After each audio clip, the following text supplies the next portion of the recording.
এই নাও তোমার আদা দিয়ে গরম চা। গিন্নি, শীতকাল পড়ে গেল। প্রত্যেক বছরের ন্যায় এবছরও তাহলে একটা পিকনিক করলে ভালোই হয়। হ্যাঁ, হ্যাঁ, ভালো তো হয়। সবার সাথে কত আনন্দ, মজা, হাসি ঠাট্টা, রঙ্গ তামাশা সবই তো হয়। ভালোই লাগে। তাহলে নিতাইপুর গ্রামের আমার বন্ধু রাজশেখরকে খবর পাঠিয়ে দিই। প্রত্যেক বছর তো দুই গ্রাম একসাথে পিকনিক করি, এবারেও হবে। জি, সবাই মিলে পিকনিক করলে মজা আসবে। তুমি রাজশেখর বাবুকে খবর পাঠিয়ে দাও। এই নাও গিন্নি, কাপটা নিয়ে যাও। চা খাওয়া হয়ে গেছে আমার। চাটা বেশ দারুণ হয়েছে বুঝলে, গলাটা পুরো ছেড়ে গেল। তুমি তাহলে পিকনিকের ব্যাপারটা দেখো, শীত তো পড়ে গেল। হ্যাঁ হ্যাঁ, আমি ব্যাপারটা দেখে নিচ্ছি। রবি, আমার বন্ধু নগেনচন্দ্র পত্র পাঠিয়েছে। প্রত্যেক বছরের মতো এবছরও শীতে পিকনিক হবে। বাহ, এটা তো খুব ভালো কথা। শীতকাল তো পড়েই গেছে, এটারই অভাব ছিল। প্রত্যেক বছরের মতো দু গ্রাম একসাথে পিকনিক করব। হ্যাঁ হ্যাঁ, তার জন্য একবার যেতে হবে বিষ্ণুপুরে। পত্রে তো শুধু জানিয়ে দিয়েছে, এবার ভালোভাবে কথোপকথন করতে হবে তো। জি জি, এসব বিষয়ে কথাবার্তা না বললে হবে না। দুই গ্রামের মানুষজন অনেক লোক, ঠিকঠাকভাবে হিসেবপত্র না করলে কম পড়ে গেলে তখন মান সম্মান আর থাকবে না। আরে তুমি এত চিন্তা করো না, আমি প্রত্যেকবারের মতোই এবারও ভালোভাবে হিসেবপত্তর করব। আচ্ছা আচ্ছা, একটা পিকনিক কোথায় হবে? ওদের গ্রামে না আমাদের গ্রামে? আরে মাথা মোটা, সেসব কি আমি জেনে বসে আছি নাকি? অনেক কথাবার্তা আছে তো, কোথায় হবে, কোথায় কি রান্না করা হবে, কত লোক হবে, এই জন্যই তো বলছি একবার যেতে হবে। যাই করুন, পিকনিকে রিতম এবং প্রীতমকে বলবেন না, তাহলে আবার কোনো খাবার গ্রামবাসীরা পাবে না। রিতম প্রীতমটাকে? বিষ্ণুপুর গ্রামের দুই বালক, যমজ দুজন, খাওয়া দেখলে আপনার মাথা খারাপ হয়ে যাবে। তুমি এসব নিয়ে ভেবো না, অনেক জিনিসপত্র করা হবে, কারোর কম পড়বে না। এবার আপনার ব্যাপার, পরে কিন্তু বলতে পারবেন না যে আমি আপনাকে সাবধান করিনি। আরে হ্যাঁ হ্যাঁ, ঠিক আছে, আমি নিজের ইচ্ছাতেই ওদেরকে বলবো। চলো চলো, এখন বেরিয়ে পড়া যাক। দুপুর দুপুর করে পাশের গ্রামে আমার বন্ধুর বাড়ি পৌঁছে যাব, চলো। হ্যাঁ মা, বললে হবে না কিন্তু, আজকে লুচিটা বেশ ফুলকা ফুলকা হয়েছে। আরে তুই কি বলিস? শুধু লুচিটা নয়, এই ছোলার ডালটাও বেশ ভালো হয়েছে। মা, আরো দু ঝোড়া লুচি দিয়ে যাও আমাদের দুজনকে। আরে দু ঝোড়া লুচিতে কি হবে, তুমি চার ঝোড়া লুচি দিয়ে যাও। আরে বাবা, তোরা খা না, আমি দিয়ে দিচ্ছি তোদের। চিন্তা করছিস কেন? মা, তুমি খুব ভালো। হে, আমাদের কত ভালোবাসো। পুরো গ্রামের লোকজন আমাদের খাওয়া দাওয়া দেখে কত ব্যঙ্গ করে, কিন্তু তুমি খুব ভালোবাসো। আরে আমি তোদের মা রে, আমি না ভাবলে তোদের কথা কে ভাববে? হ্যাঁ, তুমি আমাদের সোনা মা, তোমার মতো এত ভালো মা কারণ নেই। থাক থাক, অত আদিক্ষেতা করতে হবে না। বুঝতে পেরেছি লুচি লাগবে, দাঁড়া দিচ্ছি এক্ষুনি। হে মা, কিছু না বলতেই তুমি যে বুঝে গেলে, এই জন্যই বলি আমাদের মা সব থেকে সেরা।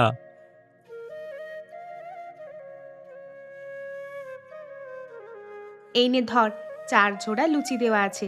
এগুলো খেলেই তোদের পেট ভরে যাবে। মা, আজকে দুপুরে কি রান্না করেছো? এবার কিন্তু তোদের আমি খুন্তি দিয়েই পেটাবো। এত পেটুক হচ্ছিস কেন রে তোরা? লোকে কি বলবে এবার? এই রিতম, তুই চুপ কর।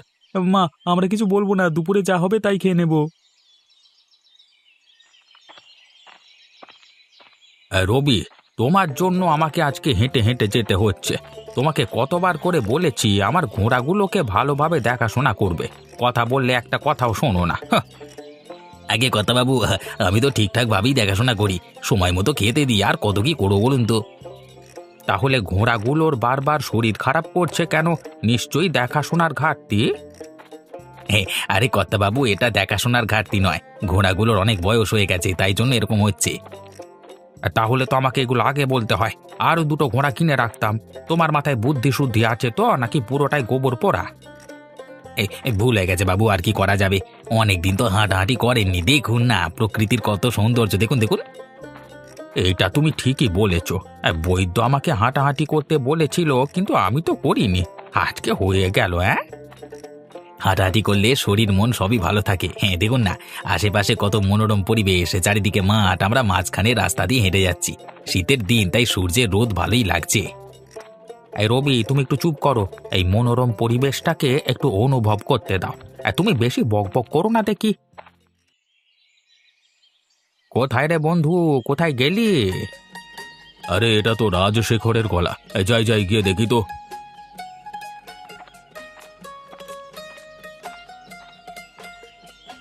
কি রে বন্ধু, কেমন আছিস? তোর পত্র পেয়ে আমি ছুটে এলাম। সে তুই ভালোই করেছিস। আয় আয়, ভেতরে আয়, ভেতরে আয়। রবি, তুমিও এসো। গিন্নি, আমাদের বাড়িতে কারা এসেছে দেখো। আমার বন্ধু রাজশেখর। ও মা, রাজশেখর বাবু যে আমাদের বাড়িতে অনেক দিন পর এলেন। দাঁড়ান, আপনাদের জন্য খাবার ব্যবস্থা করছি। দুপুর তো হয়েই গেল। হ্যাঁ গিন্নিমা, আপনি খাবার প্রস্তুত করুন। বড্ড ক্ষুধা পেয়েছে। এত দূর থেকে হেঁটে হেঁটে আসছি। কেন কেন এতটা হেঁটে কেন? ঘোড়ার গাড়ি কি হলো? আর বলিস না, এসব আমার এই গুণধর সহকারীর কাজ। আমার ঘোড়াগুলোর বয়স হয়ে গেছে, কিনতে হবে অন্য ঘোড়া। এসব বলবার কোনো বালাই নেই। এই যে খাবার প্রস্তুত, এবারে সকলে বসে পড়ো দেখি। বসে পড়, বসে পড়, আগে খেয়ে নে, তারপর সে কথাবার্তা হবে এখন। আহা, গিন্নিমা, রান্নাগুলো কিন্তু দারুণ হয়েছে। উফ বাবা, কোনো জবাব নেই। এই, তুই চুপ করে খাবি? তোকে নিয়ে আসাটাই ভুল হয়েছে। আমার মান সম্মান একেবারে মিশিয়ে দিবি। বাবু, এই বন্ধুর বাড়িতে কিসের লজ্জা, কিসের মান সম্মান? কবজি দিবি খান। তোকে যেটা বলছি সেটা কর। বেশি কথা বলতে বারণ করেছি, না হলে এবার দেখ। আরে রাজশেখর বাবু, কানে কানে কি ফিস ফিস করছেন? আপনাকে মাংস দেব? আরে না না, ঠিক আছে ঠিক আছে, আর লাগবে না কিছু। আরে এসব বললে হয় নাকি? দেখি হাতটা সরান, মাংস দেব। প্রীতম, প্রীতম, বিকেল হয়ে গেছে, উঠে পড়। আর দেরি করলে হবে না। মা, আর একটু ঘুমাতে দাও না, ভালো লাগছে না উঠতে। এসব আমি কিচ্ছু শুনবো না। চুপচাপ উঠে পড়ো তাড়াতাড়ি। শুধু খাচ্ছে আর ঘুমাচ্ছে। এরকম করলে শরীর খারাপ করবে। যা, বাইরে গিয়ে খেলে আয় একটু। এই প্রীতম, তাড়াতাড়ি ওঠ না। মা ঠিকই বলেছে, এইভাবে হলে শরীর খারাপ হবে। তখন ভালো মন্দ খেতে পারবো না। ভালো মন্দ না খেয়ে থাকবো কি করে আমরা? ও হ্যাঁ রে, তুই ঠিকই বলেছিস তো। খাওয়াই তো আমাদের জীবন। খাবার দেখলেই মজা পাই আমরা। উফ, তোদের দুজনকে নিয়ে যে কি হবে? খাবার জন্য তুই খেলতে যাচ্ছিস? তোদের কি খেলতে ভালো লাগে না? আমাদের শুধু খেতে ভালো লাগে, আর কিছু করতে ভালো লাগে না। খাওয়ার জন্যই সব কিছু করি, তাই তো রিতম? হ্যাঁ, আরে আমার ভাই হয়ে তুই ভুল কথা বলতে পারিস? একদম ঠিক কথা বলেছিস তুই। যা তাহলে ফুটবল খেলে আয়। একটু দৌড়াদৌড়ি করতে হবে তোদের। এত খাওয়া না হলে হজম হবে না, শরীর খারাপ করবে। তুমি যেমন বলবে তেমনই হবে। শুধু রাত্রিবেলায় খাবারটা একটু ভালো করে রান্না করো। তবে রে, দেখবি একবার, শুধু খাই খাই।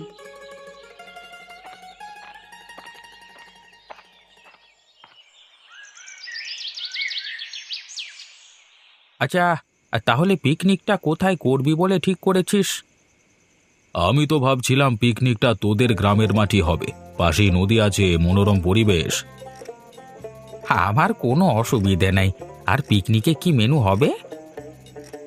আমি তো ভাবছিলাম ভাত, ডাল আর মাংস হবে। ঠিকই আছে, দুটো গ্রামের মানুষ, সংখ্যায় অনেক। এই মেনুই ঠিক আছে, কিন্তু মাংসটা হাঁসের মাংস করবো। হ্যাঁ, দুই গ্রামের হাঁসের মাংস হবে কিন্তু, কেমন? আরে আমিও ঠিক এটাই ভেবেছিলাম। এই শীতকালে হাঁসের মাংস খাবার মজাই আলাদা। হাঁসের মাংসর দামটাও একটু কম হবে, যত ইচ্ছে তত খাবে।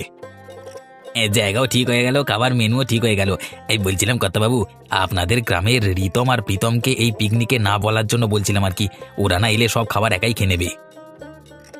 রবি, তুমি ঠিকই বলেছ। আমিও ভাবছিলাম ওদেরকে বলবো না। কেন বলবে না?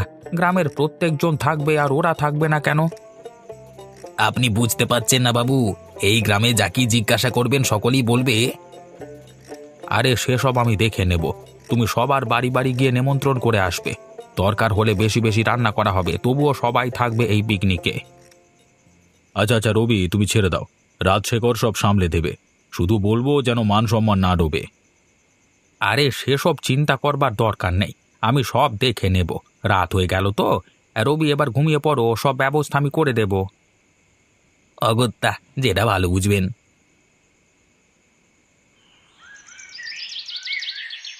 আরে দিদি, বাসন মাজছো নাকি? সব ঠিকঠাক চলছে তো?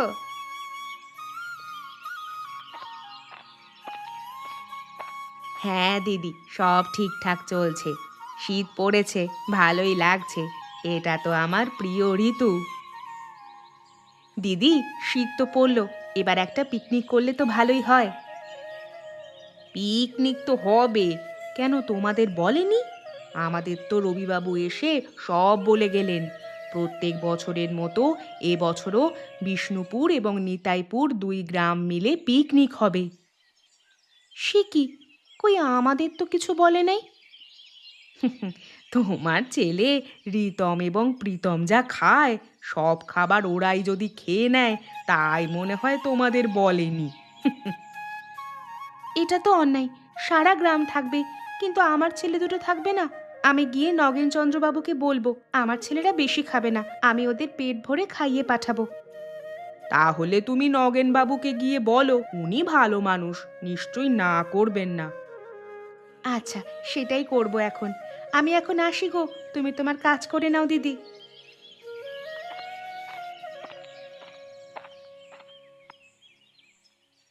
খা বাবা খা, পেট ভরে খা, তোদের আনন্দতেই তো আমার আনন্দ।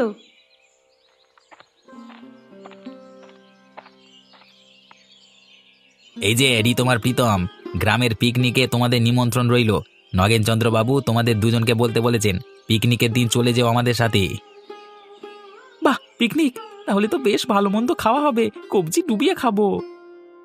হ্যাঁ রে, কতদিন নিমন্ত্রণ বাড়ি খাইনি, খেতে তো হবেই, খাওয়াতেই তো আমাদের আনন্দ। ঠিক আছে বৌদি, আমি এখন আসছি। হাঁসের মাংস রান্না হবে, বুঝলেন? হ্যাঁ, অনেকদিন পরে এরকম একটা নিমন্ত্রণ পেয়েছি। 5-7 কেজি মাংস আমি একাই খেয়ে নেব। তুই শুধু একা খাবি কেন? আমিও খাবো। না না, ওটা হচ্ছে না। তোরা যাবি, গিয়ে ডাল ভাত খেয়ে আনন্দ করে চলে আসবি। সে কি কথা, আমাদের নিমন্ত্রণ করে গেল আর আমরা খাবো না? তাহলে আমরা আনন্দ করব কিভাবে? খাওয়াতেই তো আমাদের আনন্দ। যেটা বলা হয়েছে সেটাই করবি, না হলে কিন্তু যেতে দেব না। আমি বাড়িতে তোদের হাঁসের মাংস করে দেব, পেট ভরে খেয়ে যাবি। কিন্তু ওখানে গিয়ে শুধুমাত্র ভাত আর ডাল খেয়ে চলে আসবি। আচ্ছা, তাই হবে মা, কি আর করা যাবে। আচ্ছা, তুমি যেরকম বলবে। রাজশেখর বাবু, সবাইকে নিমন্ত্রণ করা হয়ে গেছে। এবার তাহলে আমাদের আর কোনো কাজ নেই তো? ওই রিতম আর প্রীতম, ওই যমজ ভাই দুজনকে বলেছো তো? হ্যাঁ হ্যাঁ, সবাইকে বলে এসেছি, আপনি কোনো চিন্তা করবেন না। হ্যাঁ, এবার আমাদের আয়োজন দেখবে নগেন, সবাইকে তাক লাগিয়ে দেব। ওরা দুজনে কত খেতে পারে আমিও দেখব। তাও বলছি, ওদের বেশি ঘাটকাবেন না, সব খাবার খেয়ে নেবে ওরা। আরে তুমি চুপ করো, আমি সব দেখে নেব। তুমি ভালো একটা রাঁধুনি বামুনকে বলে রেখো, রান্নায় যেন কোনো খামতি না থাকে। আরে সেসব আপনি কেন ভাবছেন, আমি সব ব্যবস্থা করে ফেলেছি। আমি কাজের ছেলে, বুঝলেন? আরে রাজশেখর ভারী কাজের ছেলে, এরকম আমারও একটা সহকারী দেখে দিও তো। হ্যাঁ, কাজের ছেলে, মাথায় বুদ্ধি শুদ্ধি কিচ্ছু নেই ওর, মাথায় গোবর পোড়া আছে। আরে ওরকম ভাবে বলো না, ছেলেটার মন খারাপ লাগবে। এত কাজ করে দিচ্ছে আমাদের।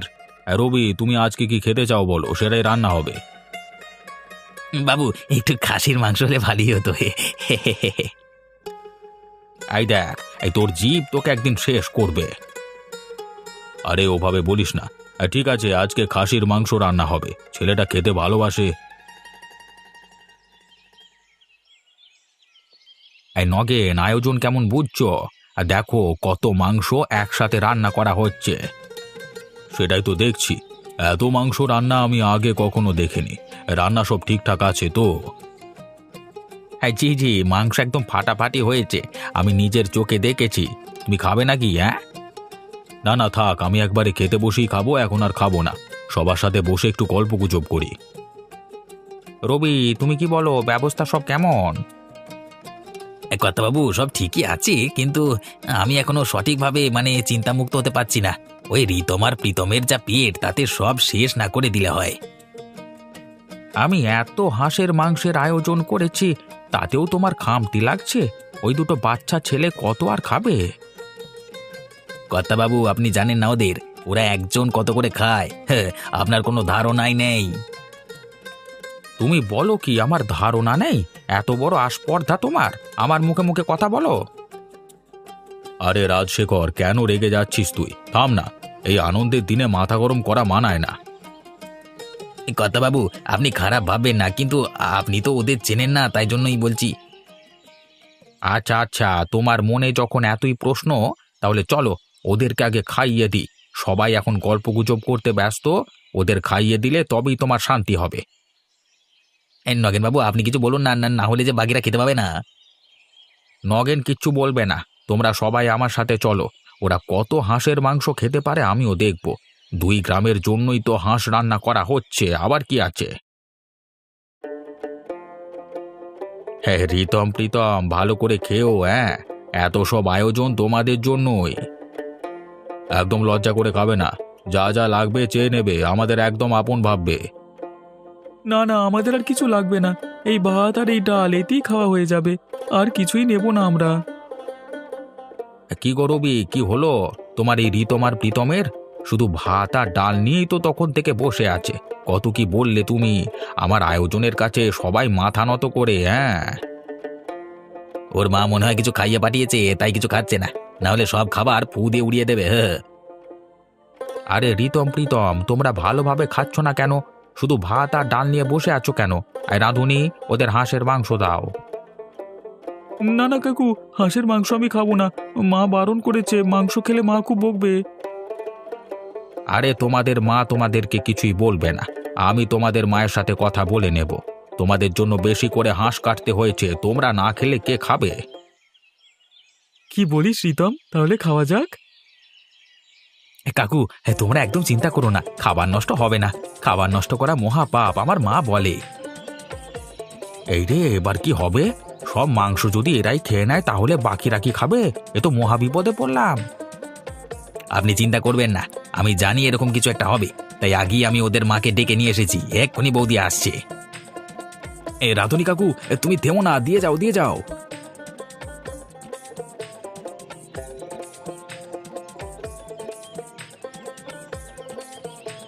হ্যাঁ বাবারা, তোমরা ভালোভাবে খেয়েছো তো? পেট ভরে গেছে তো? মা আমাদের নিয়ে চলে যাচ্ছে, মা বলল আমাদের পেটে আর জায়গা নেই, কিন্তু আমার মনে হচ্ছে এখনো খেতে পারবো। মা বলেছে তাই যেতেই হবে। তোমরা এখনো খেতে পারতে, এখনো পেট ভরেনি। বাবু আমি আপনাকে কি বলেছিলাম, কথাটা মিলে গেল তো? আমি না থাকলে কেউই আর খেতে পেত না। সেটাই তো দেখছি, একটা মানুষ এত কিভাবে খেতে পারে, তাও আবার বাচ্চা ছেলে, ওরে বাবা। আচ্ছা মোড়ল মশাই, আমরা এখন আসছি, আপনারা আনন্দ করুন। তাও আমি ওদের খাইয়ে পাঠিয়েছিলাম, 10 কেজি হাঁসের মাংস খেয়ে এসেছে ওরা। সে কি, এরপরেও 2 গ্রামের রান্না করা হাঁসের মাংস খেয়ে নিল? পরের বার আবার আমন্ত্রণ করো, হ্যাঁ, আরো ভালোভাবে খাবো, যাকে বলে কবজি ডুবিয়ে। হ্যাঁ, এখন আমরা এলাম।